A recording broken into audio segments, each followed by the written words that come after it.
সন্তান মিলে দাও, আমি একটু করে লাগছি সন্তানের লেগা। গুলি করার লোক প্রায় 2 থেকে 3 হাজার গুলি করার লোক এখানে আসছে। 2 থেকে 3 হাজার সবাই গুলি, এর বেশি হবে। 19 জুলাই ইমার্জেন্সি, আইসিইউ, সাধারণ ওয়ার্ড সবখানেই আন্দোলনে আহতরা।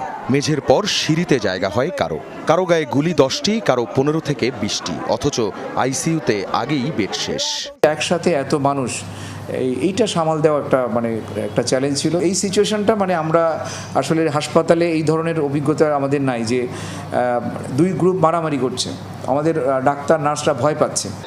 ঢাকা মেডিকেল সহ হাসপাতালে মৃত্যু এখনও থামেনি। লাইফ সাপোর্টে যারা আছেন তারা চরম শঙ্কায়। নানান ইনফেকশনে আহতরা এখনও মৃত্যু ঝুঁকিতে। চোখ হারিয়েছেন বহু মানুষ, স্থায়ী পঙ্গুত্ব বরণ করেছেন অনেকেই। আখলাকুস সাফা, যমুনা নিউজ, ঢাকা।